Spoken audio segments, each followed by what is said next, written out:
Here we go. One, two, three, four.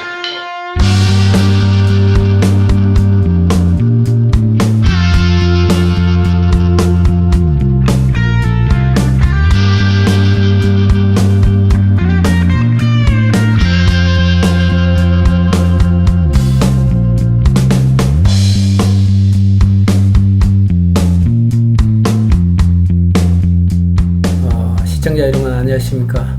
오늘은 아주 특별한 코너를 좀 마련했습니다. 우리가 일상적으로 살아가면서 즐거운 일이 그렇게 많지 않습니다. 근데 오늘은 굉장히 즐거운 얘기가 될 것 같고요. 또 시에 대해서 관심을 갖거나 아니면 시를 쓰고 계시는 시인분들께서도 이 프로에 대한 지대한 관심을 가지시리라 그렇게 생각을 합니다. 우리가 매해 각 신문사마다 실시하고 있는 신춘문예라고 하는 제도가 있습니다. 그 제도를 통해서 문청들이 또는 문학에 대해서 아주 그 관심을 갖고 계시는 분들이 열정적으로 이렇게 도전을 하고 자기의 역량을 발휘하기도 합니다. 거기에 2019년 올해 각 경향 각지에서 실시했던 신문사마다 실시했던 신춘문예 그 공모작 중에서 당선자들을 모시고 얘기하는 프로를 좀 만들고 있습니다. 그 첫 번째 순서로 19년 조선일보로 당선하신 문혜연 씨를 모시고 얘기를 좀 들어볼까 하는데요. 이 문혜연 씨는 당신의 당신이라고 하는 작품으로 등단을 하셨습니다. 그래서 이런 얘기가 앞으로 문학을 지향하거나 아니면 신춘문예에 대해서 자기의 어떤 역량을 뽐내고자 하는 문청들에게는 아주 좋은 계기가 될 거로 봅니다. 자, 그러면 문혜연 씨를 모시고 이 얘기를 좀 듣는 걸로 시작하겠습니다. 자, 문혜연 씨 안녕하십니까? 네, 안녕하세요. 네, 반갑습니다. 네, 반갑습니다. 우선 축하드리고요. 네, 감사합니다. 그 어려운 관문을 통과해서 당선도 되시고 또 좋은 시로 우리들에게 이렇게 나타나셔서 저로서는 더없이 반갑고 귀하다는 생각이 듭니다. 자, 우리가 본격적으로 이 얘기를 좀 해볼 텐데요. 우선 네. 당신의 당신이라고 하는 그 당선작 얘기하기에 앞서서 네.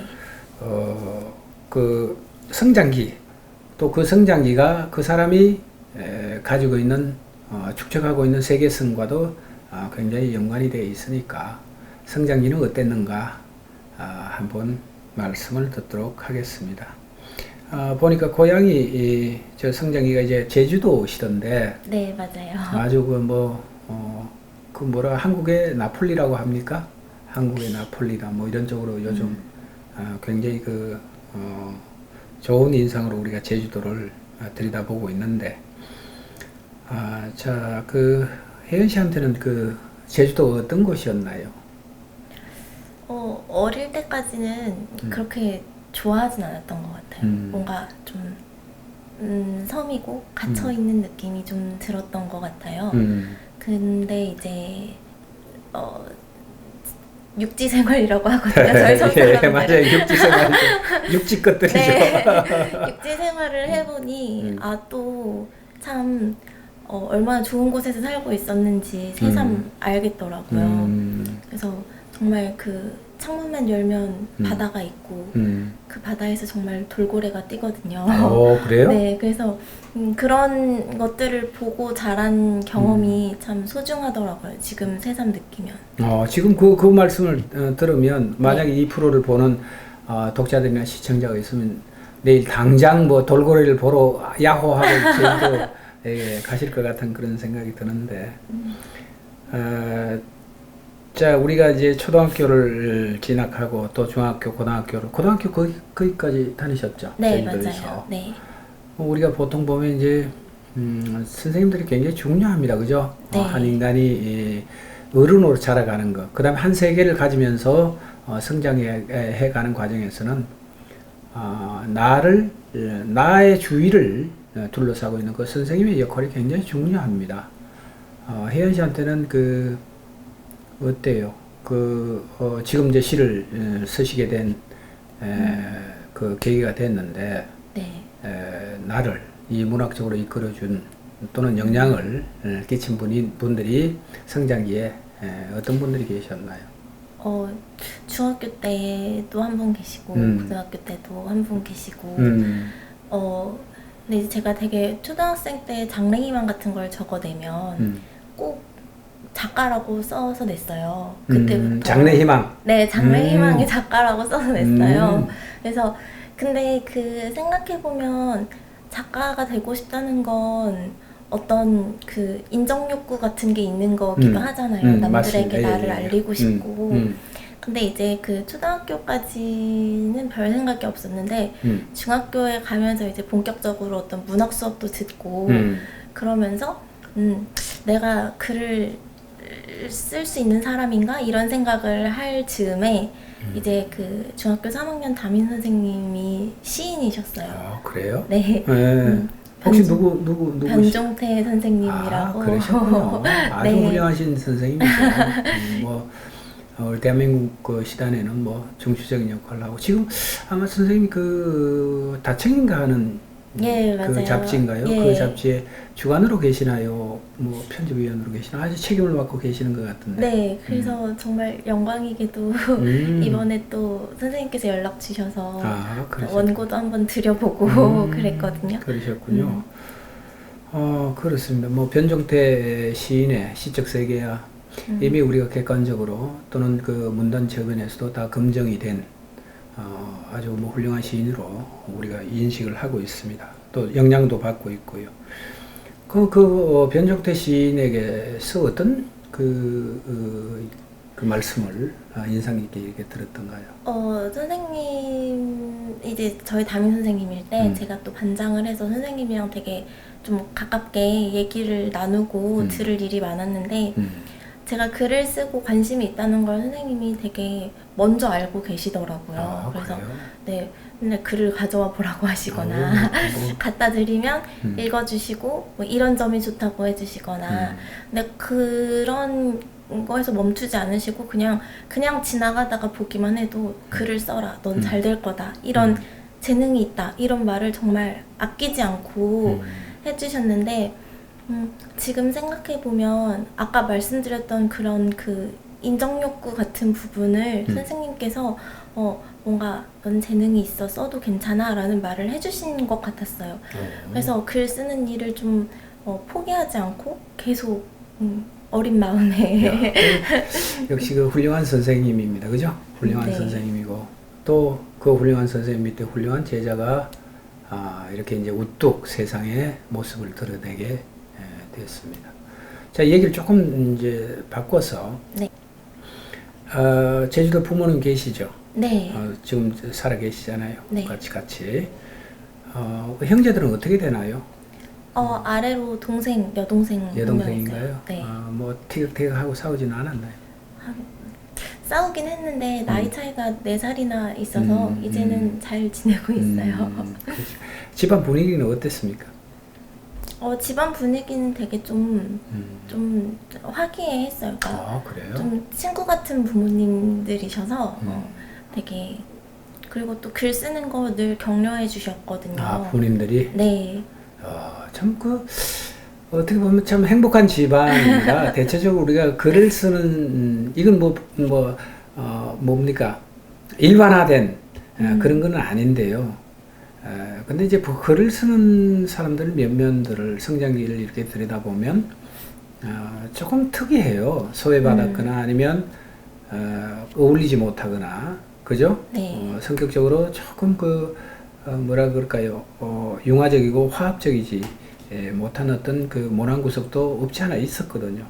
또 불화라고 하는 사회와의 불화, 그 다음에 어떤 집단과의 불화, 그 다음 가족과의 불화, 이런 것들을 다 공통적으로 조금씩은 갖고 있었어요. 그러다 보니까 그 욕구 불만이라든가 이런 것들을 글로서 글 쓰는 것으로 이제 자꾸만 이행을 하다 보니까 이제 결과적으로 그 시를 쓰게 됐다. 뭐 이런 얘기를 참 많이 하거든요. 네. 근데 이제 혜연 씨 입장에서는 집안도 행복하시고 행복하시고, 그다음 또 그 학교 계기로 해서 또 훌륭한 선생님도 만나시고 복 받은 분입니다. 네, 그런 것 같아요. 복 받은 분입니다. 아까 네. 이제 장래 희망이 작가 뭐 이렇게 얘기를 하셔서 참 다행이다 생각을 했습니다. 어떤 분은 장래 희망이 대통령 이렇게 적는 사람도 있었잖아요. 네. 실제로 대통령 적어놓고 대통령 된 사람도 있어요. 네. 돌아가신 우리 전직 대통령 중에 한 분이 계시는데 대통령이라고 썼으면 대통령이 됐을 거 아니겠습니까? 그랬을까요? 그래서 이제 다행스럽게 작가라고 이렇게 하셔서 결국 시인이 되셨는데 고등학교 때는 어땠나요? 고등학교 때는 그냥 무난했던 것 같아요. 이제 그 공부도 공부인데 또 방송반 활동을 하면서 그런 어떤 좀 부활동에 좀 빠져 있기도 했고 그래서 근데 그때도 어떤 비슷한 그 창작이기도 하니까요. 그래서 좀 그런 데도 관심을 뒀고 또 국어 시간에 제일 신나하는 학생이었어요. 아, 그래요? 네. 그렇군요. 제가 그 중학교 때도 우리 변종태 선생님 만나서 반장인가요? 네, 반장이에요. 반장도 하시고 또 고등학교 때는 방송반도 하시고 뭐 이렇게 했다고 그러니까 이미 그 제목으로서의 어떤 그 잠재성을 갖고 있었군요. 네? 그죠? 글쎄요. 진짜 제목으로서의 잠재성을 갖고 있었어요. 저는 반장 한번 못 해봤어요.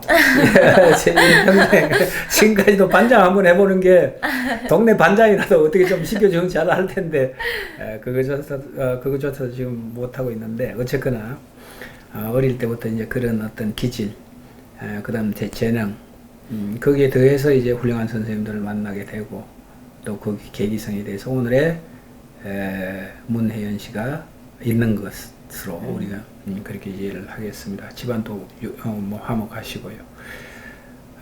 혹시 그 고등학교 때 뭐 이제 이런 겁니다. 우리가 세상을 이렇게 살다 보면 어떤 특수한 매체라든가 이렇게 매체에 나가서 누가 참 고맙습니다 또는 그죠? 네. 뭐 이런 얘기를 하면 그 내가 미처 거론하지 못했던 분들이 또 있어요. 그분들의 입장에서는 나도 제가 성장하는데 굉장히 많이 영향을 줬는데 네. 이 자식이 왜 내게는 왜 고맙다라고 인사 안 하고 그러나 그런 게 있거든요. 네. 근데 이제 변종태 선생님 이외에 또 뭐 어떤 훌륭하신 분이 계셨나요? 고등학교 때도 제 선생님 중에 은사님 중에 시인이 계셨어요. 누구신가요? 네, 나기철 선생님이라고. 예. 그래서 그 담임 선생님이나 이렇게 주 과목은 아니셨는데 네. 일주일에 한 번인가 두 번 수업을 들었던 것 같아요. 2학년 때. 근데 좀 선생님이 되게 특이하시다는 인상을 어떻게 해요? 왜냐면 들어보셔서 이렇게 수업을 하시는 것도 수업을 하시는 거지만 그날 저희 반 분위기를 보시고 칠판에 그냥 호련히 시 한 편 쓰고 가시고 이런 일들이 있었거든요. 그래서 저희끼리는 그때 찍은 그 시를 찍어놓은 사진을 아직도 갖고 있어요. 그 인터넷 SNS에 가끔씩 동창들끼리 이렇게 보고 하거든요. 그 시를. 어떻게 보면 그 집단에서는 그 교율적이고 제도적인 네. 그 집단에서는 괴짜. 조금 그런 느낌을 어릴 때는 그렇게 받았었는데 지금 생각해 보면 참 좀 자유로운 그런 느낌으로 다시 기억이 되더라고요. 예. 좋습니다. 우리가 보통 보면 우리가 전기라든가 네. 훌륭한 사람들의 전기라든가 위인전을 이렇게 보면요. 위인전을 이렇게 보면 그 성장기 때 누구와 이렇게 결속이 되는 경우가 참 많잖아요. 네. 우리가 예를 들어서 뭐 역사적 관점으로 우리 민족적인 관점으로 이렇게 보더라도 또는 그 우리가 그 일제강점기를 통해서 여타의 많은 시인들이 윤동주도 그렇고 또 김소월도 그렇고 또 누구도 그렇고 이렇게 이제 정기적인 입장에서 이렇게 들여다보면 그분들이 이제 특별한 계기성을 통해서 훌륭한 사람들이 거기에 인자로 전부 모이잖아요. 네. 그거 아시죠? 네. 그런 측면에서 이렇게 보면 이미 문혜연 씨는 이제 훌륭한 그 어떤 그 내적인 자양을 갖고 계셨구나. 그래서 변종태 선생이라든가 나기철 선생님이라든가 이런 훌륭한 분들이 그 바탕으로 형성이 되지 않을까 이런 생각을 하는데 본인은 어떻게 생각하세요? 제가 운이 좋지 않았을까요? 좋습니다. 자, 그래서 이제 그 고등학교 때까지는 뭐 평범하고 무난하고 또 네. 발랄하고 그에 더해서 이제 감성이 예민한 한 소녀로서 이렇게 아주 잘 성장을 했습니다. 하다가 이제 그 제주도도 대학 있잖아요. 네, 맞아요. 그죠? 네. 훌륭한 제주대학도 있고 또 다른 대학이 있나요? 뭐 그 4년제로는 제주대학밖에 없는 그런가요? 걸로 알고 있어요. 네. 그래서 그 제주대학은 뭐 저는 뭐 아주 훌륭한 선생님들 많이 계시지만 네. 지금 뭐 정년하셨을 겁니다. 윤석선 선생님이라고 혹시 성함을 들어보신 적이 있으십니까? 네, 성함은 들어본 적 그렇습니까? 있어요. 네. 그래서 제주대학에 계셔서 또 후학을 위해서 아주 훌륭한 일을 하시고 그렇게 합니다. 근데 이제 또 서울로 이제 진학을 합니다. 그죠? 네. 무트로 이제 묵것들로 이제 네. 합류가 돼서 서울로 이렇게 오시게 됐는데 서울로 오셔서 그 대학은 제가 알고 있기로는 숭실대 네, 맞아요. 저 문창고를 이렇게 가셨다는데 네. 또 거기 또 아주 기라성 같은 또 시인이 계시죠? 네. 그 얘기 조금 들어볼까요? 왜 하고 많은 대학 중에서 왜 숭실대에 갔을까? 일단 저희 어머니는 제주도 분은 아니세요. 그래요? 네, 그래서 어머니는 강원도에서 이렇게 나고 자라신 분이고 아버지가 제주도 분이고 두 분이 연애를 서울에서 하신 것 같아요. 그래서 좀 어머니가 그 섬이니까 좀 더 큰 세상을 봤으면 좋겠다 하셔서 일단 그 진학은 제주대학은 하지 않게 됐고 그 다음에 글을 쓰고 싶다는 생각이 있었는데 고등학교까지는 그걸 어디서 배워야 한다거나 이런 걸 접할 기회가 없잖아요, 정말. 구체적으로 뭐. 네. 예. 그래서 그냥 혼자 끄적이는 게 전부였기 때문에 이런 걸 좀 배워보고 싶다는 갈망이 있었고 그래서 국문과나 문예창작학과를 생각하고 있었는데 이제 숭실대에 정말 최승호 선생님도 계시고 네, 그래서 진학을 했는데 아직도 좀 그 실기시험 보던 날이 생각이 나요. 예. 실기시험을 볼 때 좀 자신이 없는 거예요. 그래서 그냥 다음 해를 기약할까라는 생각으로 이제 고민을 하고 또 이 실기시험은 서울에서 봐야 되기 때문에 이모 집에 있었는데 친구가 마침 전화가 왔어요. 실기시험 보는 날인데 잘 하라고. 그래서 좀 고민된다, 가지 말까봐 이렇게 좀 겁먹은 소리를 하니까 친구가 절대 안 된다고 꼭 가서 보고 오라고 그랬는데 그때 지금 생각해보니까 그때 제시어가 새였어요. 우리 네. 저 시제가. 네, 제시어가 새였던 것 같아요. 근데 지금 또 제가 이렇게 그 당선작도 새 얘기를 하고 있어서 맞아요. 그래서 그 문예창작학과에 진학을 하고 그 글을 서둘러 배우고 싶었던 마음이 컸던 것 같아요. 뭐 이렇게 다른 사람들의 글도 읽어보고 또 선생님들의 그 피드백도 받고 싶고 이런 마음이 컸던 것 같아요. 처음 진학했을 때는. 자, 좋습니다. 우리가 이제 막상 이제 대학을 환상을 가지고 이제 진학을 합니다. 네. 뭐 한국 문단 얘기하고 우리 시단을 얘기하면 뭐 최성원 선생님이 워낙 뭐 그 공부하신 분이고 또 시적 그 세계가 아주 뭐 그 깊이가 아주 심한 분이라서 다 존경을 하고 이렇게 하는데 그 최성원 선생님하고는 잘 그 어떻게 커뮤니케이션이 잘 되셨나요?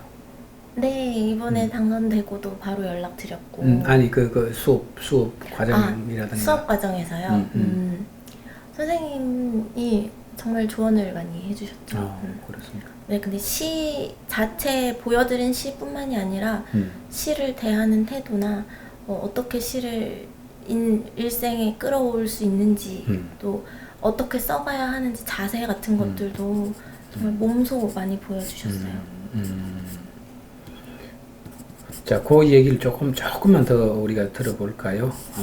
우리가 어떻게 보면 그런 한마디 한 말씀은 이제 문학을 어떻게 해야 되겠다라고 열정적으로 가슴을 품고 있는 그 제자의 입장에서는 한 말씀 한 말씀이 다 이렇게 마음속에 새겨질 텐데 그 중에 기억 남는 그런 에피소드 같은 것들 있나요? 되게 많은데 가장 좀 기억에 남고 스스로가 좀 부끄러웠던 게 뭐였냐면 선생님한테 좀 투정 아닌 투정을 드린 적이 있어요. 예. 선생님, 저는 시를 쓸 때 이제 그 뭔가 이렇게 표현이 퍼뜩 떠오른다고 할까요? 발상 같은 게 이렇게 떠오르면 그걸 메모해 놨다가 시로 쓰는 편인데 선생님 제가 인생이 너무 평범해서 그런 순간이 너무 자주 안 와요 하면서 어떻게 시를 쓸까, 그 시를 시작하는 그게 좀 어렵다고 이렇게 말씀을 드렸더니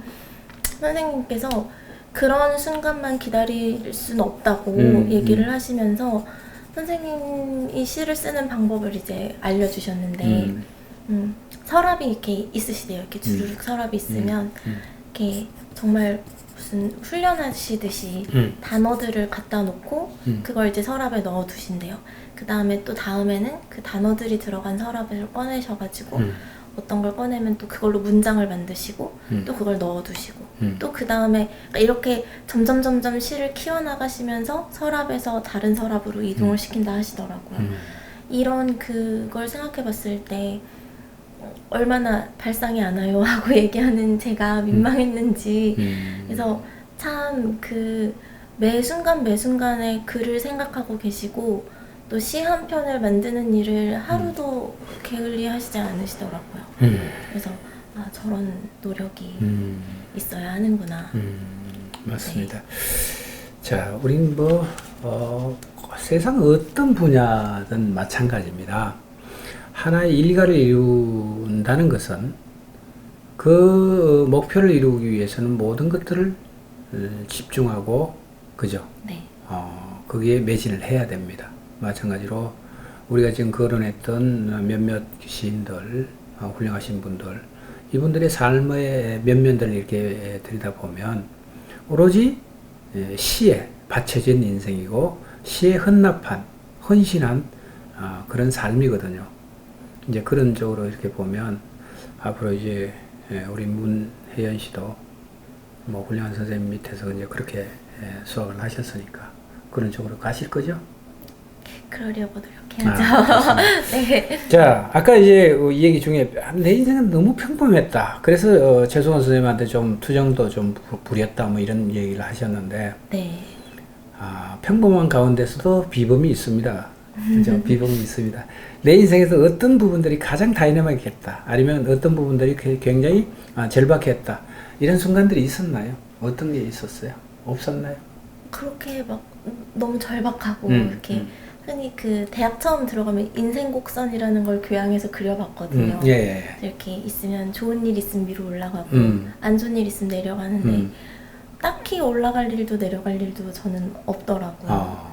그래서 그냥 평범했던 것 같아요. 그냥 부모님께는 그냥 평범하게 말 잘 듣는 딸이었고 학교에서도 그냥 말 잘 듣는 학생이었고 근데 이 말 잘 듣는 이라는 수식어가 좀 저를 따라다녔던 것 같은데 언젠가 그 부분이 조금 저한테 좀 걸리더라고요. 그래서 내가 말을 왜 잘 듣지? 이런 생각도 좀 들고 이제 앞으로 이제 위험 인자가 지금 막 튀어나오겠군요. 그동안은. 그래서 되게 평범한 삶을 살면서 그러니까 문득 언제였다고 말을 할 순 없지만 저 사람들이나 일반적인 사람들이랑 좀 다르구나. 근데 그걸 꺼내기는 좀 그럴 수도 있겠다라는 그런 감정들이 있었던 것 같아요. 아니면 남들보다 좀 크게 감정의 폭이 있다거나 그런 부분들이 좀 글을 쓰는데 좀 영향을 끼치지 않았을까. 예. 어떻게 보면 이제 뭐 다이나믹한 어떤 계기성은 없다고 하더라도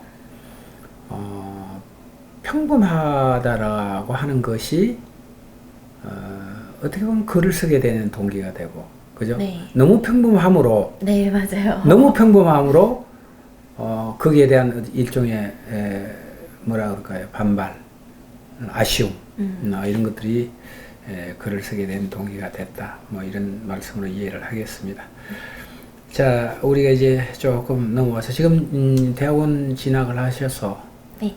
한양대학인가요? 네. 박사과정을 지금 밟고 계신데 뭐 현재 진행형이니까 따로 뭐 말씀을 제가 여쭙지 않겠습니다. 네. 하나 분위기만 좀 여쭙고 이제 넘어가죠. 어땠나요? 참 대학원 오기를 잘했다, 선택하기 잘했다 이런 생각이 드세요? 네, 그 문예창작학과랑은 조금 확연히 좀 다른 느낌이 분위기. 있는데 좀 다들 정말 열심히 공부하시더라고요.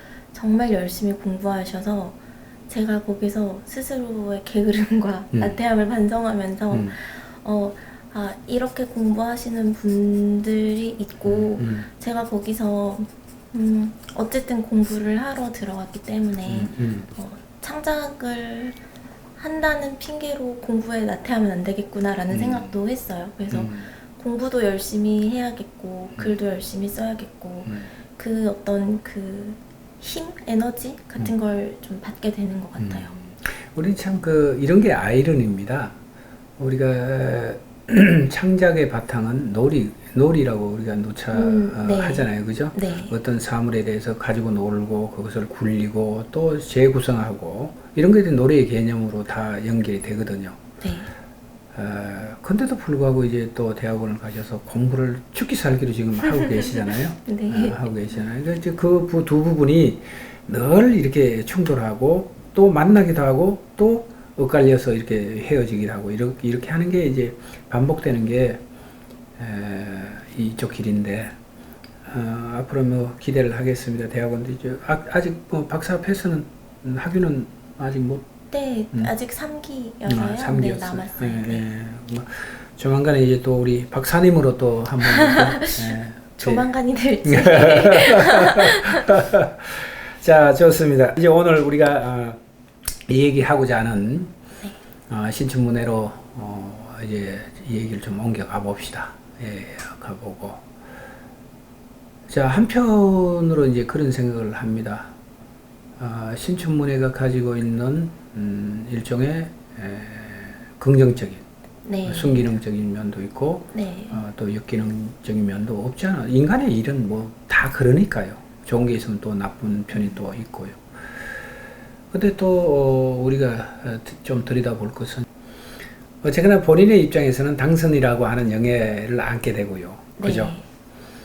네. 또 뭐 조선일보에 응모했던 수천 명의 그 응시자들은 응모자들은 또 낙담을 하셨을 텐데 당선 소감을 당선 그 통보를 받고 난 뒤에 기분은 어땠었나요?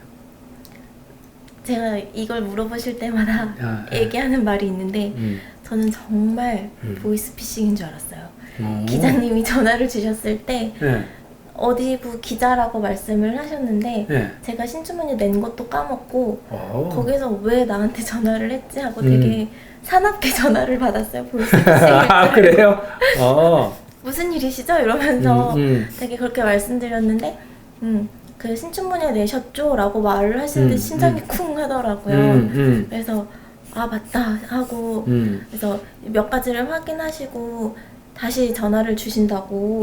예. 근데 그 다시 전화 주시는 그 시간 동안 얼마나 심장이 떨리는지 이게 됐다는 건지 안 됐다는 건지도 모르겠고 그래서 당선이 딱 됐을 때는 너무 얼떨떨했고 부모님께 전화를 드렸는데 부모님은 신춘문예 됐다고 하니까 너무 좋아하시면서도 제도를 잘 모르시니까 저한테 그래서 몇 등 한 거야?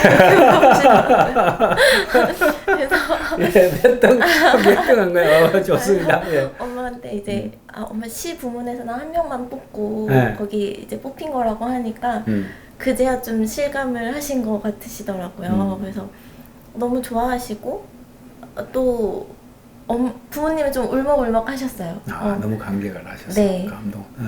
그리고 동생도 전화했더니 울고 친구들도 울어준 친구들도 있어요. 저는 안 울었어요. 저는 울지는 않았고 이제 그날 전화를 이곳저곳 드리면서 참 행복하다 했죠. 이렇게 전화 드릴 것도 많고. 그렇습니다. 우리가 당선 전과 당선 후가 이제 바라보는 시각이라든가 인식의 지평이 완전히 달라졌을 텐데 어떤가요 지금? 당선 전과 후 달라졌다고 생각하세요?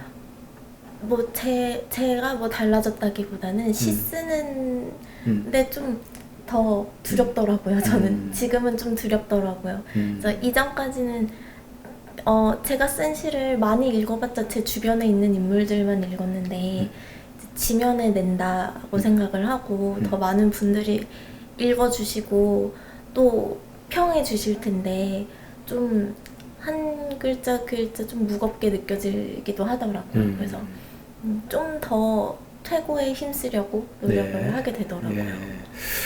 자, 좋습니다. 아까도 제가 말씀드린 것처럼 이제 우리 낙선하신 모든 문청들에게 영혼을 위로하면서 본격적으로 이제 당신의 당신이라고 하는 작품으로 좀 들어가 보도록 하겠습니다.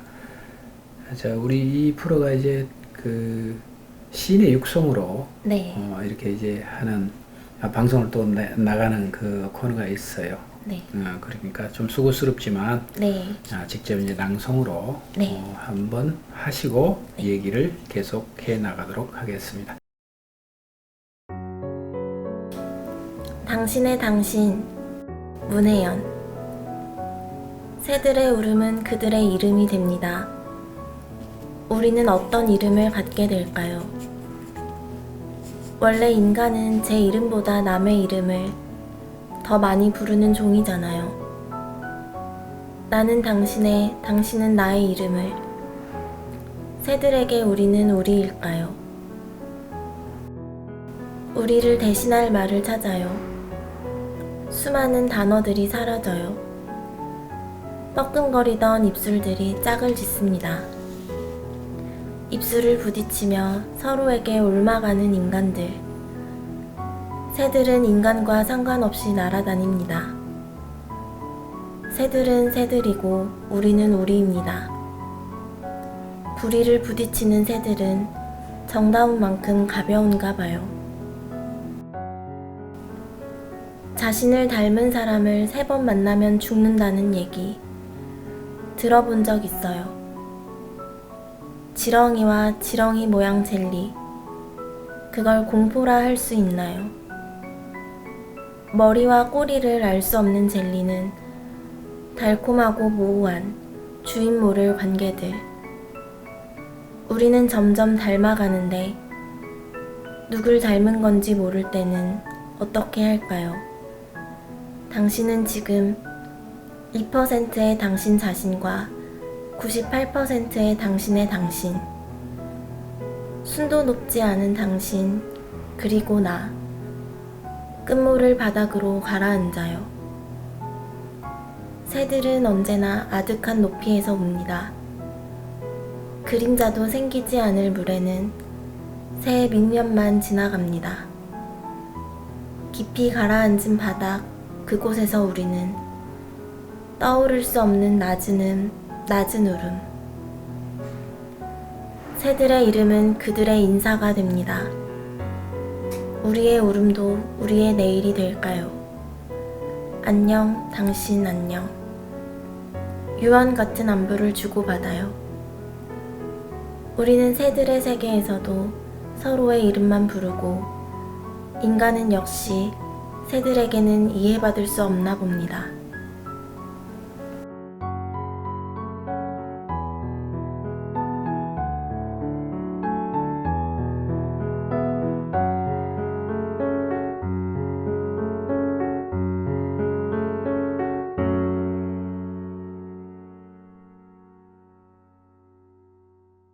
네, 아주 목소리 좋으시네요. 감사합니다. 아주 제가 말씀하시는 것을 이렇게 쭉 종합해서 제가 들었던 그 인상이 있어요. 문혜연 씨를 통해서. 아, 참 담대하시다. 담대하시군. 그런 느낌을 받았어요. 아까 이제 신춘문예 그 당선이 됐다. 네. 뭐 이렇게 전화 왔는데도 불구하고 내가 신춘문예 응모를 했던가? 순간적으로 그 생각을 했다라고 네. 얘기하셨잖아요. 네. 그 좋은 작품을 이렇게 투고를 하시고도 담대하시게 그걸 흘려보낼 수 있는 협량을 갖고 있었다는 것, 그런 생각이 좀 들어서 좋았습니다. 근데 목소리도 아주 좋으시군요. 자, 이제 들어와서 당신의 당신. 제목이 참 좋습니다. 당신의 당신입니다. 시인에게는 또는 이 화자에게는 당신의 당신은 어떤 의미로 이렇게 제목이 들어가 있나요? 당신은 내가 아닌 다른 사람이잖아요. 그러면 당신에게 당신은 화자 입장에선 다시 자기가 될 수 있잖아요. 그렇죠. 그러니까 타인이면 타인에 대한 얘기면서 나에 대한 얘기로 돌아오게 하고 싶었어요. 네. 예. 아주 우리 당구로 얘기하면 쓰리 쿠션 뭐 이런 거. 그런 것 같아요. 그렇죠? 네. 저걸 향해서 쳤는데 결국 돌아오는 것은 네. 20이 내게 오는 거죠. 네, 맞아요. 쓰리 쿠션. 야, 우리 문학 얘기하다 보니까 별미 얘기 다 나옵니다. 쓰리 쿠션 얘기도 나오고. 좋습니다. 아주 저도 이 작품을 딱 들어보는 순간, 참 좋다. 그런 느낌을 받았습니다. 말씀을 듣고 보니까 훨씬 더, 역시나 좋은 그런 작품이네요. 이제 새들의 울음은 그들의 이름이 됩니다라고 얘기를 하셨습니다. 첫 행에서. 네. 이것은 어떤 의미인가요? 그러니까 새들은 평생 자기 이름으로 계속 얘기를 하는 거잖아요. 그래서 되게 자기 자신의 고유성을 지켜가는 그런 느낌을 받았어요. 흔한 발상이기는 한데요. 그래도 뭔가 자유로우면서도 얽매이지 않는 그런 게 새의 특성이면 그 특성 중에는 자기 이름으로만 얘기하는 것도 포함된다고 생각을 했거든요. 예. 이름이라고 하는 건, 명명이라고 하는 것은 새는 자기가 새인지도 모르죠. 네. 그죠? 우리 인간에 의해서 명명된 이름이 새일 뿐인 거죠. 그래서 그 새들의 울음은 그들의 이름이 된다라고 하는 얘기입니다. 아주 저는 여기에서 찌릿하게 뭔가 이렇게 제 밑바닥을 이렇게 긁어가는 그런 느낌을 이렇게 받았거든요. 역시. 자, 그래서 우리는 어떤 이름을 갖게 될까요? 이렇게 물었어요. 우리는 어떤 이름을 갖게 될 것인가? 이제 말하자면, 아까 우리 쓰리 쿠션 뭐 이렇게 얘기를 했는데, 우린 나라고 생각하지만, 과연 난가? 네. 그죠? 네. 나를 나라고 자신있게 얘기를 해줄 수 있는가? 우린 이게 이제 일종의 뭐 건축으로 얘기하면 거푸짐 뭐 이런 개념인데, 몸이라고 하는 것은, 그 다음 정신이라고 하는 것은, 나로 채워지는 것이 아니라 어떤 대상들이 와글와글하게 전부 다 들어있잖아요. 우리 네. 안에. 그죠? 나 안에. 그럼 나를 나라고 얘기를 할 수 있는가? 그래서 저는 이렇게 좀 느꼈습니다. 우리는 어떤 이름을 갖게 될까요?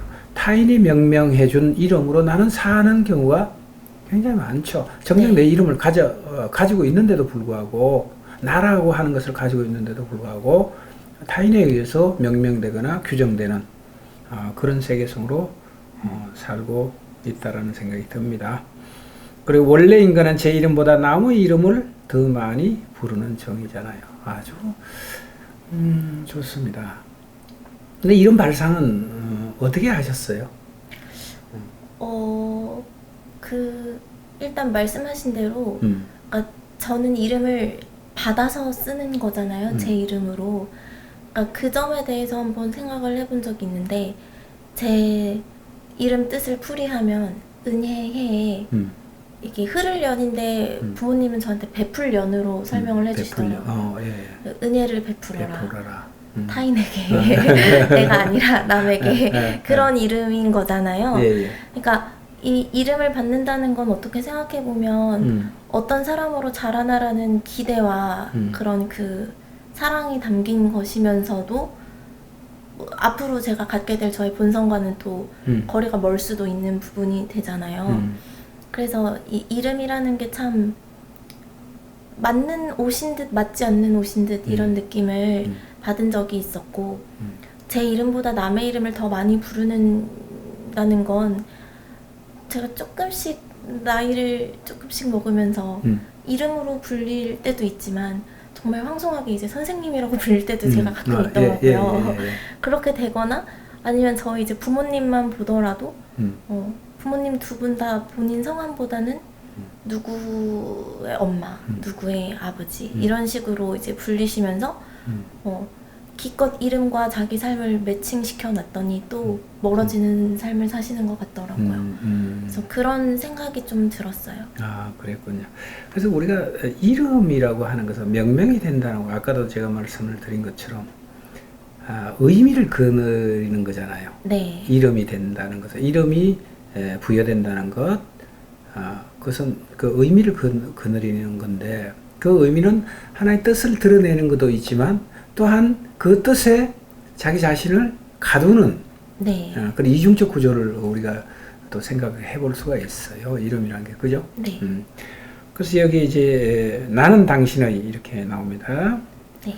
나는 당신은 나의 이름을 그 위에 이제 쭉 끌어내린다면 네. 더 많이 부르잖아요. 이렇게 우리가 조금 생각해 볼 수가 있고요. 네. 새들에게 우리는 우리일까요? 라고 합니다. 우리라고 얘기를 했어요. 네. 새들에게 나는 나일까요? 라고 나 타자화된 새들에게 대상인 나는, 또는 새들 자신은 자신일까요? 라고 하는 이 이중적 구조를 가지고 질문을 하고 있는데, 여기는 우리일까요? 정말로 새들에게는? 네, 그런 의문이 들었어요. 그러니까 정말 그 친구들이 새들이 자기의 울음소리로 서로를 분간한다면 나는 당신의 이름을 더 부르고 당신은 나의 이름을 더 부르면 그 새들에게는 뒤집히지 않을까? 그런 생각도 해봤고 그러면 이게 새들뿐만 아니라 우리는 이미 뒤집혀 있는 게 아닌가? 나는 잃어버리고 계속 당신만 담는 어떤 빈 그릇처럼 이렇게 남아있는 게 아닌가 하는 생각을 했었죠. 그렇습니다.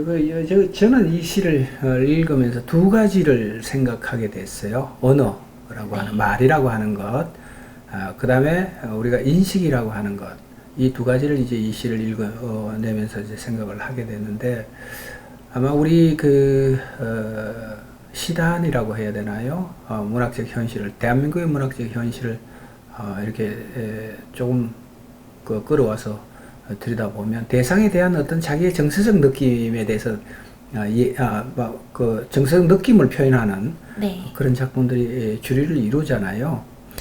그런 맥락에서 조금 이 작품은 좀 벗어나 있다. 그렇게 이제 보고요.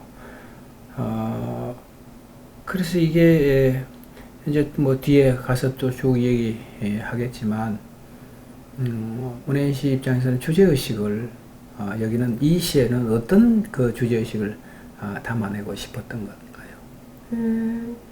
그러니까 당신이라는 이름에서 말씀드렸듯이 타인과의 만남 속에서 나는 사라지고 타인만 있던 그런 순간들에 대해서 얘기를 하고 싶었어요. 그런데 그 시간이 지나고 우리가 그걸 깨닫는 순간, 그러니까 나는 내가 아니었고 당신은 당신이 아니었다는 걸 깨닫고, 이게 뭐 연애로 보면 이별일 수도 있겠지만 근데 어떻게 보면 타인과의 그런 이별이 또 나에게는 나와의 만남이 될 수 있는 것 같아요. 그래서 제가 한번 제가 쓴 시들을 한번 쭉 이렇게 정리할 기회가 한번 있어서 이렇게 정리를 해볼 때 보니까 그런 얘기가 가장 많더라고요. 다른 사람들과 다른 나에 대한 얘기를, 그리고 그 다름을 깨달아가는 과정, 그런 얘기를 제일 많이 쓰려고 하는 것 같아요. 자, 한번 좋습니다. 그 진행을 좀 해보죠. 우리를 대신할 말을 찾아요. 수많은 단어들이 사라져요. 이렇게 얘기를 하고 있습니다. 자, 하나하나 이제 우리는 이제 이 시간에 이제 독자들을 네. 우리가 조금 뭐 보충 설명을 해서 조금 내시는 이런 겁니다라고 이제 그 얘기를 하는 그런 시간이니까 이런 부분들에 대해서 조금 또 설명을 좀 덧붙인다면. 그 대신할 말은 시 속에서는 이제 이름을 대신할 말을 찾으려 했던 건데, 즉 뭔가 부여받은 게 아니라 내가 나로, 당신이 당신으로 있을 수 있는 말들을 찾으려고 했지만 찾기가 좀 힘들었다는 걸 이제 표현하고 싶었어요. 수많은 단어들이 네. 사라져요. 이런 것들이. 자, 뻐끔거리던 입술들이 짝을 짓습니다. 이렇게 하죠. 그럼 뭔가 하나의 세계로 온전하게 형성되고 완성되기를 나는 간절히 바라고 있는데, 그런 것들이 쉬이 이렇게 다가오지 않고 형상화되지 네. 않고 말이 어떻게 조적이 의미를 거느리지 않고 이렇게 하는 거잖아요, 지금. 네. 그래서 뻐끔거리던 입술들이 짝을 짓습니다. 이렇게 됩니다. 입술을 부딪히며 서로에게 옮아가는 인간들. 새들은 인간과 상관없이 날아다닙니다. 새들은 새들이고 우리는 무리입니다. 부리를 부딪히는 새들은 정다운 만큼 가벼운가 봐요. 이렇게 나오는데, 자, 부리를 부딪히는 새들은 정다운 만큼 가볍죠. 근데 의미를 거느린다는 것은 참 재밌습니다. 이 대목에서 새들은 참 가볍습니다. 의미가 없죠. 네. 그들에게는 어떤 뭐라 그럴까, 의미를 형성하거나 상징적인 어떤 체계를 갖는다거나 이렇게 하지를 않죠. 네. 새를 제가 비하해서 동물학자가 아닌 입장에서 네. 그렇게 하는지 모르겠지만, 그래서 우리가 동물은 동물이고 인간은 인간이다 이렇게 자꾸 구분을 하는 이유가 여기 있는 거고, 인간은 뭔가를 상징 체계를 자꾸만 이렇게 만들어가는 존재잖아요. 네. 그래서 그런 점에서 보면 너무 복잡해요, 인간들은. 그죠? 맞아요. 복잡하고. 그래서 입술을 부딪히며 서로에게 옮아가는 인간들입니다. 새들은 인간과 상관없이 날아다닌다라고 하는 이 대목이 참 좋습니다. 그리고 가볍습니다. 그 가벼움이 한 세계를 이루는 것은 곧 아주 우리가 인간이 자유롭게 닿아야 되는 어떤 세계, 이것과 결부가 되어 있는 것 같아서 저는 좋습니다. 그 시는 뭐 어떤 생각이신가요? 네, 설명해 주신 부분이 또 제가 생각한 부분이랑 많이 맞닿고요.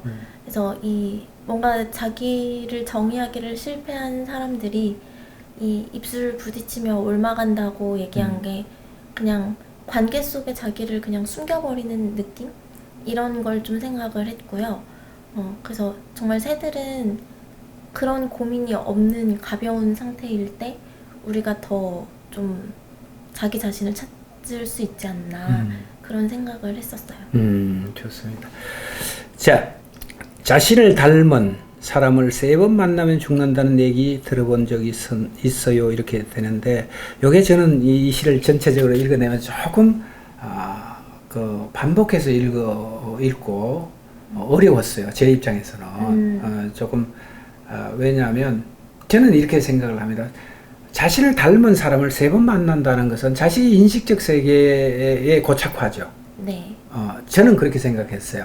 자신이 바라보고 있는 세계관이라든가 인식적 지평이 그렇게 큰 변화가 있고 지각 변동이 있거나 새롭게 거듭나거나 이런 그 삶이 아니고, 자신을 닮은 사람이니까, 전에 생각했던 그 생각들이 연장이 돼서 또 고착화된 생각을 또 다시 만나고 또 닮은 또 어떤 인식적 틀이죠. 이것을 3번 만나면 사람은 더 이상 뭔가요? 어떤 새로움에 대한 새 세상에 대한 열린 자유로움에 대한 그런 지향성을 다 포기해야 되지 않겠는가. 너무나 그것이 공고하고 깊기 때문에 이런 쪽으로 저는 이제 이 시를 읽어냈어요. 제 얘기가 맞는지 모르겠습니다. 해석이 더 좋은 것 같아요. 그런가요? 그런가요? 그래서 아주 이 시를 읽으면서 제가 거듭 고민하고 생각해보고 다시 뒤집어서 궤를 이렇게 맞춰봐도 아마 나는 이렇게 생각했다라는 지금 말씀드린 것처럼 그렇게 네. 생각했는데 또 시인은 또 시인대로의 어떤 또 다른 어떤 세계관이 여기에 개입을 할 수가 있거든요. 이렇게 세계관까지는 아니고요. 이 자신을 닮은 사람을 3번 만나면 죽는다는 얘기가 이제 그 흔히 도플갱어라고 하잖아요. 예. 자기랑 아주 닮은 사람. 예. 여기에 이제 그 좀 미신처럼 따라붙는 그런 얘기예요. 그래서 뭐 들어보신 분들도 있을 테고 아닌 분들도 있을 텐데 뭐 도플갱어를 3번 만나면 죽는다 이런 게 제가 어릴 때는 약간 좀 미신처럼 있었는데 이게 이제 저는 지나온 사람들로 생각을 했어요. 그러니까 이미 여기에 지금 만나고 있는 당신이라는 사람 이전에 또 다른 당신들이 있었을 테고 내가 그렇게 시도했지만 실패한 사람들을 이렇게 자신을 닮은 사람으로 한번 생각을 해봤어요. 그래서 이제 뭔가 나를 찾아가려는 과정인데 자꾸 뭔가 나랑은 조금 거리가 있지만 나를 닮은 사람들만 남기고 나는 찾아가지 못하는 그런 걸 좀 얘기하고 싶었던 거예요. 예, 좋습니다. 자, 지렁이와 지렁이 모양 젤리입니다. 지렁이와 지렁이 모양 젤리는 완전히 다른 거죠. 네. 다른 거죠. 우리는 그런 것들을 같다라고 생각하는 어떤 경향성을 갖고 있습니다. 그죠? 네. 지렁이 본질과 그 나머지 부분들, 그거와 다른 어떤 것들을 자꾸만 결부시켜서 같다라고 하고자 하는 그런 속성이 있어요, 인간에게는. 그래서 지렁이와 지렁이 모양 젤리, 그걸 공포라 할 수 있나요? 라고 얘기를 합니다. 그 다음에 머리와 꼬리를 알 수 없는 젤리는 달콤하고 모호한 주인 모를 관계들. 우리는 점점 닮아가는데 누가 닮은 건지 모를 때는 누구를 닮은 건지 모를 때는 이렇게 네. 때는 어떻게 할까요? 당신은 지금 2%의 당신 자신과 98%의 당신 타자화된 또는 그것들이 반영된 네.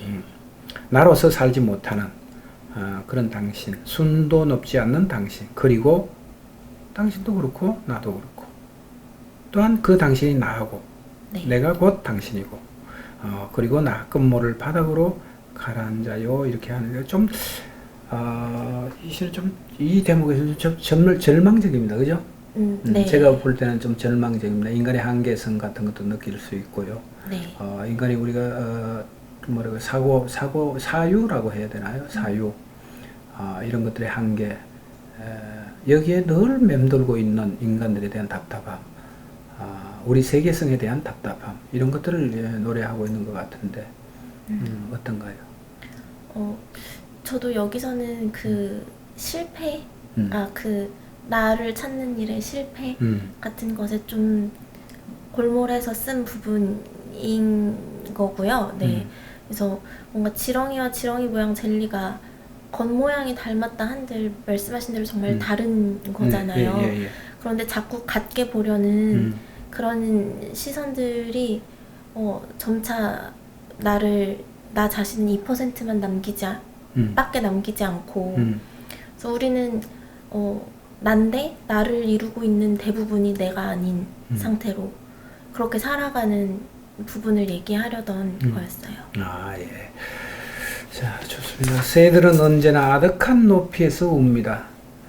자, 이게 이제 이 시가 바라보고 있는 일정 세계관일 수도 있는데 새들은 아까 가볍다 그랬잖아요. 네. 가볍고 인간은 늘 의미 범주 안에서 의미의 틀 안에서 경직되고 무거워지고 이렇게 하는 거죠. 인간은 벗어날 수 없는 거죠. 그 의미의 틀을 벗어날 수 없는 인식입니다. 근데 새들은 언제나 아득한 높이에서 울어요. 인간은 그 아득한 높이를 지향해 가려고 하지만 네. 너무나 무거운 나머지 또는 당신이 나머지 또는 순도가 높지 않는 나임으로 인해서 그 아득한 높이를 닿지를 못합니다. 그래서 그림자도 생기지 않을 물에는 이렇게 나오거든요. 새의 밑면만 지나갑니다. 자, 요 부분은 조금 좀 설명을 좀 해주시죠.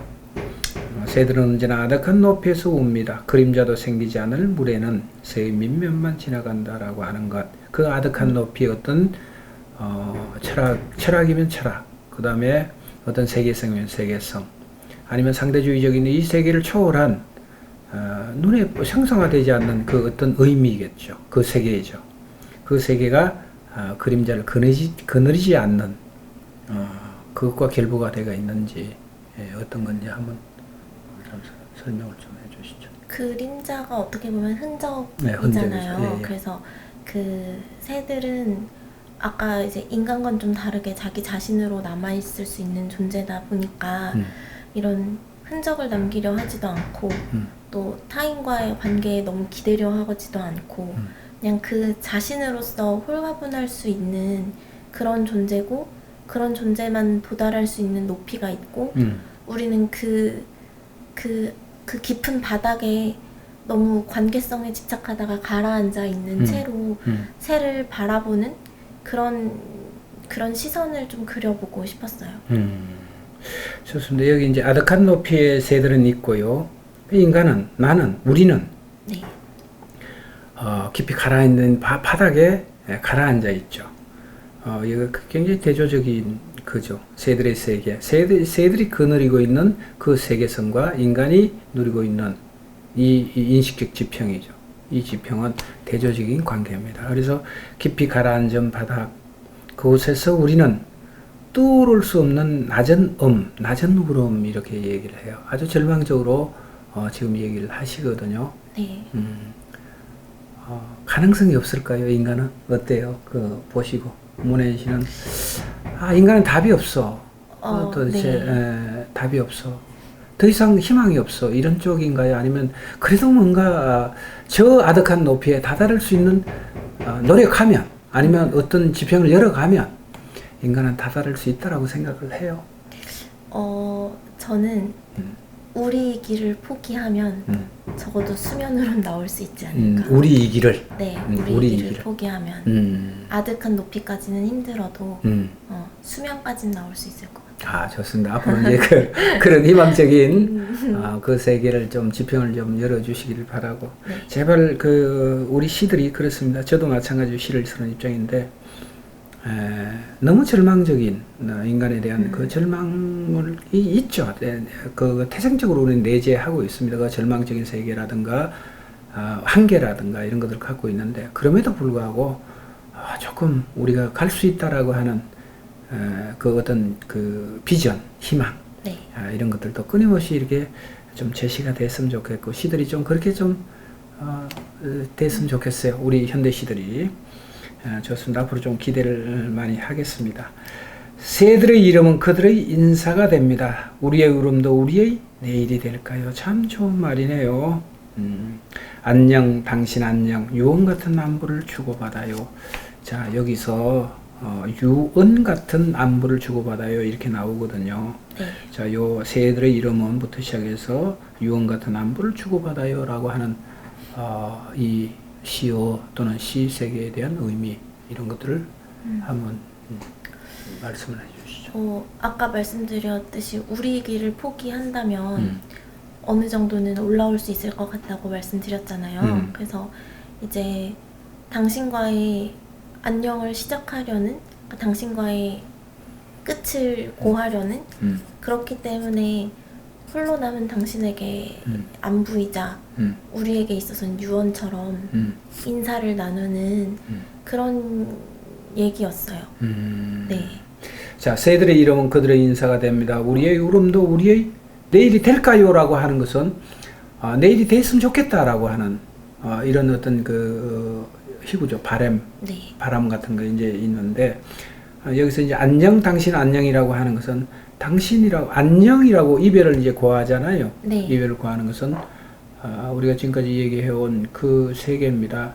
도대체 떠오를 수 없는 그 고착화된 그 세계고 이런 것들에 대한 화자의 아주 적극적인 태도죠.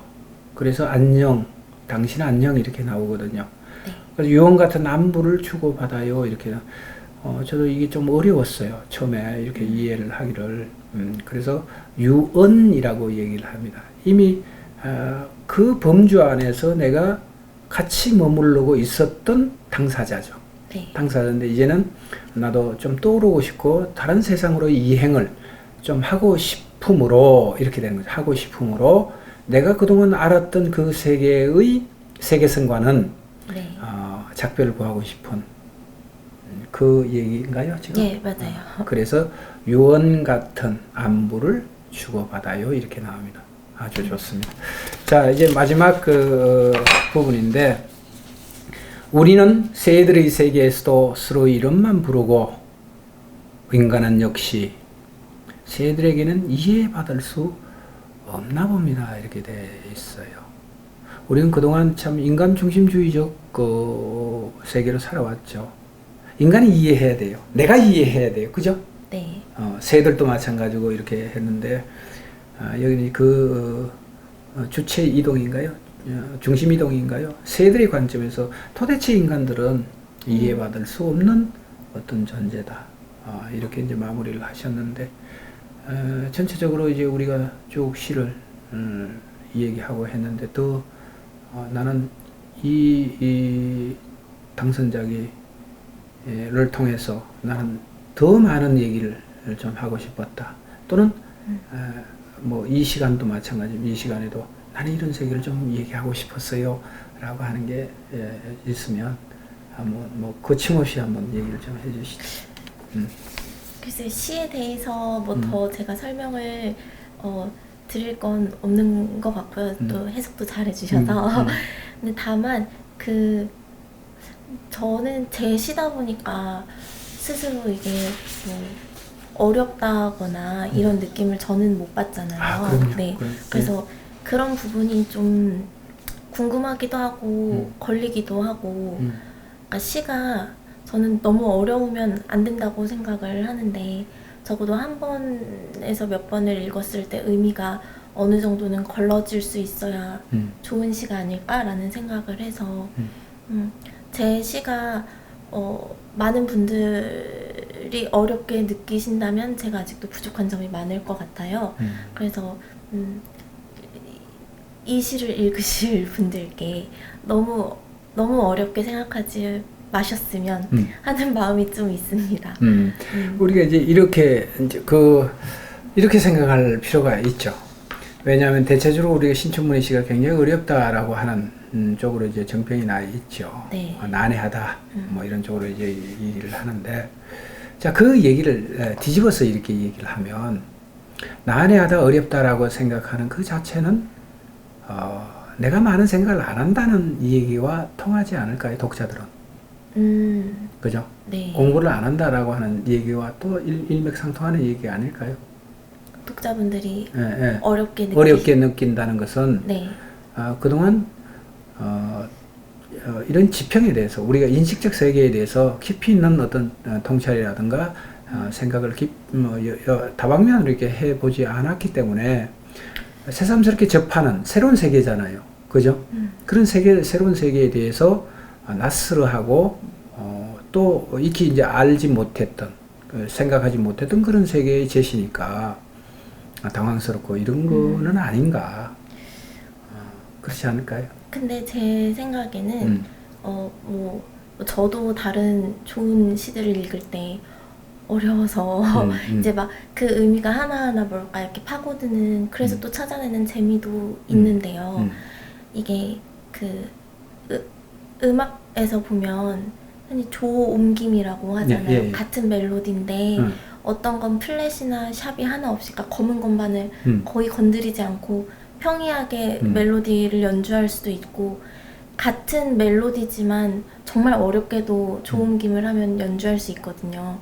그러니까 그런 것 같아요. 그냥 잘 건드리지 않은 말들이나 건드리지 않았던 부분들로 얘기를 해서 그런 거지. 실은 제가 하고 있는 생각이 아주 특별하다고는 생각하지 않고, 물론 다른 분들도 다 다른 사람과의 만남 속에서 자신을 잃어가는 경험을 하셨을 테니까. 근데 그런 부분을 제가 조금 변두리에서 건드리고 있다고 생각을 해주시면 좋을 것 같아요. 아, 예. 네. 이제 우리가 저도 이제 그런 질문들을 꽤 많이 받거든요. 신청하는 게 너무 어려워요, 선생님. 뭐 이렇게 얘기하고 이건 어떻게 읽어야 돼요? 뭐 이렇게 얘기하고. 또 일본의 시인들은 이해 안 되는 시는 읽지 마세요. 뭐 이런 쪽으로 아주 간편하게 얘기를 하기도 한단 말이죠. 네. 근데 이제 신춘문예라고 하는 것은 그 당대 그 사회 또는 문학적 어떤 그 범주 안에서 권위를 가지고 있죠. 권위를 가지고 있는데 그 심사위원들도 마찬가지고요. 그럼 그 아주 냉정하고 객관적인 입장에서 시세계에 대한 심도 있는 그 심사를 이렇게 하셨을 텐데, 근데 그분들이 이게 들여다볼 때 참 새로운 세계야 라고 하면서 기쁘게 기꺼이 이 당선장을 내놓지 않겠어요? 그죠? 네. 그럼 그분들은 공통적으로 저는 그런 생각을 합니다. 물론 이제 사람이 하는 일이니까 조금 실수를 한다거나 아니면 조금 한 부분 더 생각을 해서 내보였으면 하는 그런 아쉬움은 있을지언정, 공통적으로 이제 그분들 입장에서는 참 새로워. 우리가 지금 기존에 왔던 그 시의 어떤 흐름보다는 문혜연 씨의 시는 참 새로워 라고 하는 그런 부분들로 우리들에게 제시를 해 주셨지 않을까 이런 생각을 합니다. 그래서 아마 이제 이런 걸 통해서 끊임없이 부단히 독자인 제 입장에서도 공부를 참 많이 해야 되겠군, 공부를 참 많이 해야 되겠군 이런 생각을 하게 되고요. 또 이제 나름대로의 어떤 제가 바탕을 가지고 있는 것을 통해서 이 시를 해석하고 들여다보는 그 관점으로 이렇게 보면 참 좋군. 정말 그 1년 이제 새 벽두잖아요. 벽두를 여는 그런 입장에서는 굉장히 가슴이 뿌듯하고 기쁜 그런 세계였습니다. 시 세계였습니다. 좋습니다. 자, 우리가 좀 심각하게 좀 얘기를 심각하면 심각한 거고 어쨌거나 얘기를 좀 진행을 해왔습니다. 자, 저 가볍게 한번 가보죠. 아까 이제 우리 부모님 말씀을 이렇게 좀 하셨는데, 네. 이제 가족에 대한 가족이 우리 인간에게는 그 가장 원초적인 또 근본적인 세계관을 형성하는 토대입니다. 그죠? 네. 그래서 가족 얘기를 조금 더 하고 조금 넘어갔으면 좋겠습니다. 아까 행복하셨다. 가족, 어머니도 그렇고 아버님도 그렇고 또 형제, 동생들도 그렇고 너무나 행복하고 단란한 가정이었다. 그 가정에서 너무 평범한 것이 불만이었다. 평범이 오히려 나를 글을 쓰게 하는 동기가 됐다. 뭐 이런 쪽으로 좀 얘기를 하셨는데, 특히 이제 우리가 그 가족사를 통해서 아니면 가족 구성원들이 살고 있는 환경이죠. 환경과 조건들에 의해서 참 많은 영향을 받거든요, 사실이. 제주라고 하는 그 지역적 공간이죠. 공간에도 많은 영향을 받고, 그 다음에 그 가족들이 살아가는 그 면면들을 바라보면서 또 영향을 받아요. 그럼 시인에게는 굳이 아까 행복하셨다고 얘기를 하셨는데, 특별하고 어떤 그 속에서 문학적인 어떤 역량이라든가 씨앗 이런 것들을 배태할 수 있는 그런 게 좀 있나요? 추억 같은 것들이? 일단 저희 어머니가 글도 잘 쓰시고 그림도 잘 그리시고 예. 근데 이제 아마 제 생각에는 어머니가 지금 저만큼 이런 기회들을 마주하셨더라면 저보다 더 좋은 글을 예. 쓰지 않으셨을까 그런 생각도 해요. 그래서 어머니가 글과 그런 예술 쪽에 좀 관심과 조예가 좀 있으신 것 같고 제가 보기에 저희 아버지는 또 좀 감수성이 이렇게 예민하시고 또 좀 아직까지 저희 아버지가 이제 올해로 53이시거든요. 예, 아주 굉장히 젊으시군요. 네. 예. 근데 아직까지도 좀 천진난만하신 면이 있으세요. 순수하시군요. 네. 예. 그래서 그런 면들이 또 어떻게 보면 좀 때묻지 않은 그런 저희 아버지가 이거 당선되기 전에 저한테 뭐라 하셨냐면 이제 왜 너는 아직 소식이 없냐 이렇게 얘기를 하시면서 안 되겠다. 내가 시를 써서 줄 테니까 그걸로 등단을 그렇게 말을 하셨는데 제가 다행히 제 작품으로 등단을 해서 이제 아버지한테 아빠가 안 써줘도 된다고 그렇게 얘기를 했거든요. 그래서 두 분 다 어떻게 보면 그런 그 문학적인 그런 자질이라고 해야 될까요? 그런 면들이 좀 있으셨던 것 같아요. 그래서 그런데 제가 영향을 좀 받은 것 같고 동생은 여동생인데 저랑 정반대거든요. 이과생에 예. 기계공학과에 오, 특이하네. 거기다 이제 제가 동생이 올해 취직을 했어요. 좀 돈 잘 버는 데로 그래서 좀 네.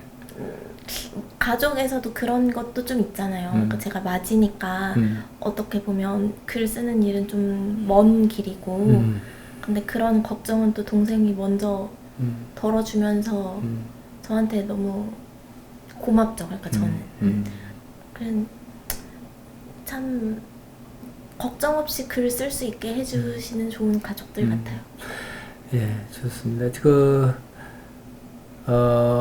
자, 이제 우리가 이제 신춘문예에 대해서 이제 이 일 집중해서 지금 하고 있고, 격가지는 가족 얘기도 좀 하고 이렇게 하는데, 섭작은 보통 어떻게 하세요? 섭작은. 이제 아주 그 문청들이 이제 관심을 가질 겁니다. 저희는 어떻게 섭작을 하고, 시를 어떤 형식으로, 어떤 태도를 가지고 시를 쓰는가, 나도 좀 닮아봐야 되겠다, 뭐 이런, 저기 생각을 하실 텐데. 저는 일단 표현으로부터 먼저 시가 시작되는 것 같아요. 그러니까 뭐 예를 들어서 당신의 당신 같은 경우에는 그 마지막 연애 안녕 당신 안녕 같은 표현이 제일 먼저 떠오른 작품이었거든요. 뭔가 표현이 떠오를 때마다 메모를 해놓고 그다음에 시를 써야겠다 하면 이제 책상에 앉아서 그 표현으로부터 마인드맵을 그리듯이 이렇게 뻗어나가기도 하고 그 다음에 그 문창과에서 이제 인연을 아직까지 이어오는 분들이 계세요. 그분들하고 일주일에 한 번씩 온라인으로 예. 네. 스터디 형식으로. 그래서 그때는 제시어 같은 걸 정해서 쓰는 훈련을 하긴 하는데 그게 뭐 최선은 아닌 것 같아요. 왜냐면 제시어 하나만으로 쓰다 보면 세계가 그렇게 넓어지는 느낌은 잘 안 드는데 대신에 어떤 예기치 못한 생각을 끌어올 수는 또 있는 것 같아요. 그래서 좀 주변 사물들을 보면서 그걸 좀 새롭게 보려는 노력을 한 다음에 그걸 이렇게 시로 발화시킬 수 있는 문장들로 쌓아두고 그 다음에 다시 또 꺼내보면서 그렇게 쓰는 것 같아요. 평소에 뭐 독서 같은 거는 뭐 얼마나 하시나요? 많이 해야 되는데 그 좀 최근에는 핑계지만 바빠서 좀 편애하는 책들만 몇 권 계속 다시 꺼내 읽는 정도로 하고 있어요. 그 편애하는 책이 어떤 책들인가요? 제가 한 2년 정도 제일 아껴서 본 시집은 이제 김행숙 시인의 에코의 초상이라는 그 시집을 정말 아껴서 읽었고요. 그 다음에 최근에 새로 나온 시집 중에 그 김선재 시인의 목성에서의 하루라는 시집이 너무 좋더라고요. 그래서 그런 책들은 좀 한 번에 다 안 읽고 이렇게 나눠서 필사하면서 읽고 그렇게 해요. 필사를 지금도 하고 계시는군요. 네, 좀 필사를 제일 많이 하는 것 같아요. 학교에서도 필사 뭐 이렇게 권장하고 하나요? 문해창작학과에 있을 때는 이제 필사 노트를 내는 경우도 있었어요. 교수님이 정해주신 작품을. 근데 그것과는 별개로 이제 좀 조급증이 들었던 거죠. 뭔가 어떻게 공부해야 되는지 어렵고 할 때 일단 닥치는 대로 베껴 썼던 것 같아요. 근데 또 그 필사를 하다 보면 아, 이런 표현을 쓰는구나부터 시작해서 나라면이라는 생각으로 번지잖아요. 그래서 그러면서 좀 떠오르는 발상을 같이 적어도 놓고 그렇게 하고 있어요. 예. 그 이제 그 우리가 문해사조라고 아시죠? 네. 뭐 이제 뭐 문창이나 뭐 국문학과에서 이제 이렇게 이제 거론을 하고 공부를 하셨을 텐데 혜연 씨의 사조성은 어디 있다고 생각하세요? 글쎄요. 근데 저는 원래 그 관심이 있던 쪽이 그러니까 이 한국시의 그 현대시들 중에 원래 관심이 있던 쪽은 흔히 그 미래파라고 불리는 시인들 있잖아요. 황병성 네, 이쪽으로. 네, 그런 쪽에 관심이 되게 많았었어요. 그래서 그런 쪽을 읽고 그런 사람들을 좀 이렇게 대변하는 글을 또 쓰고 싶었고 평론을 쓴다면 그랬는데 근데 또 결국 서정으로 돌아오게 되더라고요. 그러니까 미래파를 뭐 서정이 아니다, 반서정, 비서정 이렇게도 부르시지만 제가 읽을 때는 결국 서정으로 귀결되는 느낌이 있었고 그래서 저는 그냥 그 시의 흐름에서 크게 벗어나지 않을 것 같아요. 서정의 흐름에서. 그래서 늘 거기로 다시 돌아오는 것 같아요. 자, 이제 국내에 그 역량, 뭐, 그 시집이나 아니면 시인들이나 책들이나, 그걸 좀 넘어서, 혹시 그 외국의 어떤 뭐 철학서라든가 아니면, 문학이라든가 이런 것들이 그 크게 영향으로 이렇게 다가온 그 기억 같은 게 있나요? 그 작가라든가 시인이라든가. 철학서는 요즘도 공부를 하고 있지만 제가 아직 뭐 어려워서 이렇게 말씀드리기 좀 어렵고 이 외국 서적 중에 또 좋아하는 작품은 밀란 쿤데라의 참을 수 없는 존재의 가벼움. 네, 그거 정말 좋아하고 또 제가 곰곰이 글을 어떤 책으로부터 영향을 받았을까라는 생각을 해봤는데 그 100년의 고독 있잖아요. 예, 마르케스. 네, 예. 그 책이 꼭 구석에 있는 것 같아요. 아, 예. 네. 그 마르케스의 작품은 그건 포스트 모던한 어떤 구조성을 갖고 있잖아요. 네. 그래서 그 부분에 대해서는 조금 이제 좀 설명을 좀 더 원해서 들어본다면 어떤 부분들이 좋았나요? 그 100년 동안의 고독을 보면 정말 그 어떤 하나의 연대기이며 가족사 속에 들어있는 그 수많은 아픔들이 있잖아요. 근데 그 아픔들을 정말 사실적으로 썼다면 읽기 너무 힘들었을 것 같아요. 근데 그게 어떤 좀 환상적이고 그러니까 그런 마술적이라는 말이 보통 수식어로 붙는데 아픔을 그렇게 돌려 말하는 지점이 너무 매력적이었던 것 같아요. 예. 그래서 저도 그렇게 글을 쓰고 싶다는 생각을 해서 그게 늘 좀 이렇게 기억에 남는 책인 것 같아요. 좋습니다. 자, 이제 뭐 여러 가지 얘기를 듣고 앞으로 이제 문혜연 씨 시의 방향이 어느 정도 어디로 가 귀착점이 어디에 뭐 우리가 뭐 총을 쏘면 탄착점이라고 얘기를 하는데 어디에 가서 집중될 것인가에 대해서도 어렴풋이 좀 짐작하게 하는 그런 말씀이었습니다. 지금 공부 계속하고 계시죠? 한양대학교 네. 에서 대학원에서. 그 공부는 요즘 어떤가요? 물론 뭐 이 방송이 나가면 이제 선생님들도 다 보시고 긍정적으로 얘기를 해야 된다는 압박감이 있겠지만 공부는 뭐 자 이제 시인 되기 이전, 시인됨 이전에 뭐 공부와 시인됨 이후에 그 공부는 아까도 뭐 열심히 공부하신다 얘기하셨는데 얼마나 이제 도움이 되겠나요? 제가 원래 시를 쓰면서 이제 국문과로 박사 과정을 가야겠다라고 고민을 했던 게 쓰면서 제 한계가 그러니까 표현 같은 걸 만드는 거는 그렇게 저는 어렵진 않았어요. 그러니까 뭐 표현을 만들고 문장 한 문장 한 문장을 만드는 건 어려운 느낌이 아니었는데 이 시 전체를 관통할 만한 어떤 사유 같은 게 스스로 좀 부족하다는 생각을 했고 그러려면 뭐 꼭 독서만이 그 정답은 아니지만 좀 배우고 싶고 그 어떤 좋은 것들을 읽어나가고 싶고 근데 그걸 또 제가 다 가려 읽자니 게으르기 때문에 그래서 네. 이제 선생님들이 좋은 책들을 엄선해 주시면 이렇게 가르침을 주시면 그걸 흡수하자라는 생각으로 이제 진학을 하게 됐고 공부는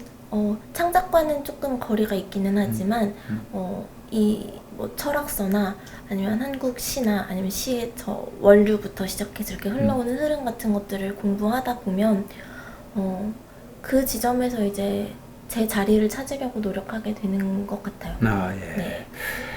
자, 이제 참 그 무겁게 달려왔습니다. 우리가 지금 이제 머지않은 이제 봄이잖아요. 네. 봄에 만방에 이제 또 꽃들이 활짝 피고 문혜연 씨 인생에서 아마 지금이 가장 만화방창으로 나아가는 그 이제 초입에 활짝 이제 다다랐다 이렇게 이제 볼 수가 있는데 평소 연애관은 어떤가요? 연애 뭐 그런 얘기 좀 하자고요. 연애관은 어떤가요? 연애관은 연애에 대해서는 어떻게 생각하시는지? 저는 연애가 비단 그냥 남녀 간의 사랑뿐만 아니라 뭐 부모님과 자녀도 마치 연애 같은 관계라고 생각을 해요. 아, 예. 그러니까 뭐 언제나 끝없이 이해할 수 없는 사람들이잖아요. 언제나 타자가 되고 네. 언제나 타인이고 네. 같은 범 속에 또는 같은 어떤 이 울타리 안에 네. 우리 끊임없이 관심을 가지고 애정을 갖고 있지만 결국 남는 것은 나라는 네. 나 단독자라고 하는 그런 생각인가요? 네. 그래서 예전에는 가족에게도 아니면 뭐 친구에게도 연인에게도 일체될 것을 이렇게 요구하는 게 당연하다고 생각한 적이 있었어요. 좀 어릴 때. 근데 지금 생각해 보면 그냥 나는 나고 저 사람은 저 사람이고 부모님은 부모님인 채로 네. 그걸 봐줄 수 있는 채로 사랑을 해야 끝이 좋지 않을까.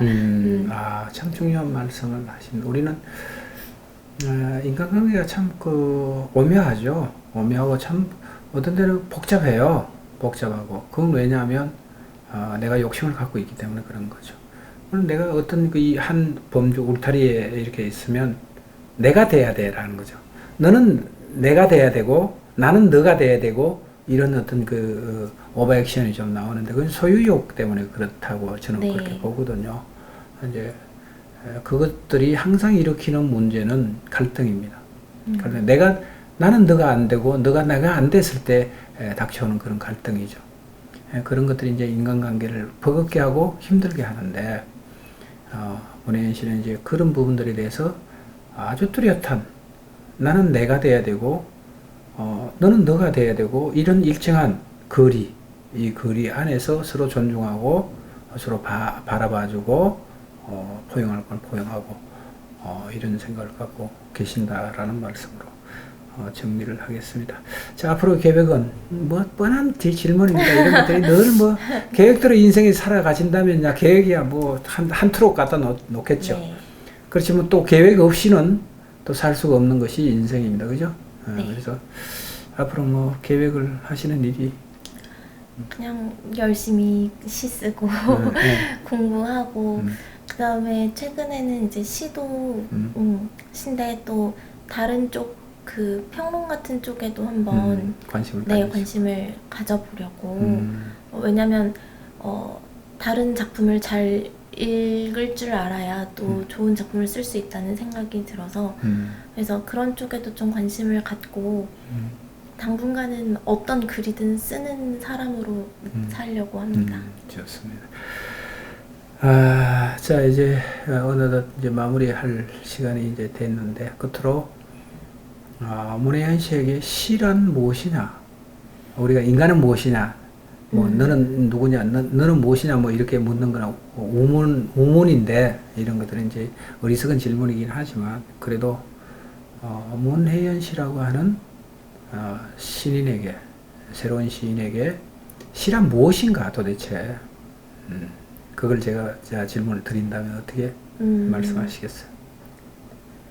시가 그냥 저를 좀 드러내는 지점인 것 같아요. 그래서 여기에 제 이름이자 제 얼굴이자 시가, 이게 뭐 저를 대표한다는 얘기가 아니라 그 모습으로 세상에 드러나고 말을 걸고 하게 될 것 같고, 또 뭐 당신에서 이제 그 당선이 되고 제가 당선 소감에 썼는데 이상의 집 얘기를 썼었거든요.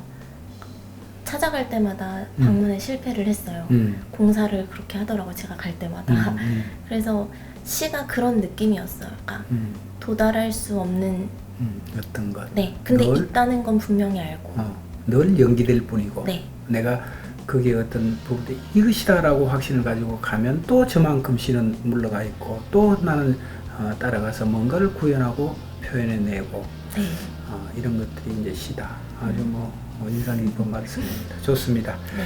자, 오늘 어렵게 이렇게 오셔서 좋은 말씀을 해주시고, 또 아마 이제 이 기존 시인들의 말씀과는 또 다른 측면으로 우리 독자들에게 이제 전달이 될 겁니다. 왜냐하면 화려하잖아요. 신춘문예라고 하는 것이, 그죠? 문청의 입장에서는 그 등용문은 꿈과 같은 그 문입니다.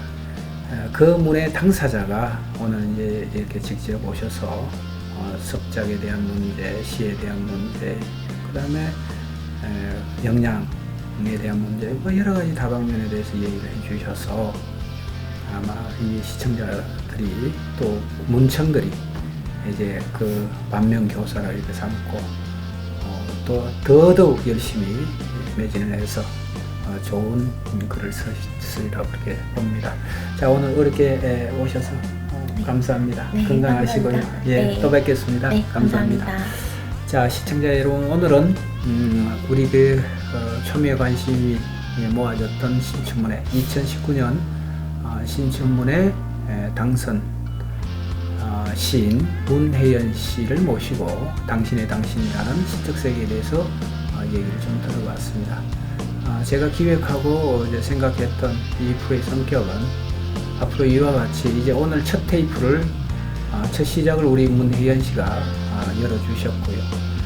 점진적으로 이제 많은 분들을 올해 이제 당선하신 신춘문예 시인들을 모셔다가 다양한 말씀을 듣는 계기로 삼겠습니다. 자, 다음 주에 또 만나 뵙기로 하고 또한 건강하시고 봄철입니다. 환절기 감기 조심하십시오. 감사합니다.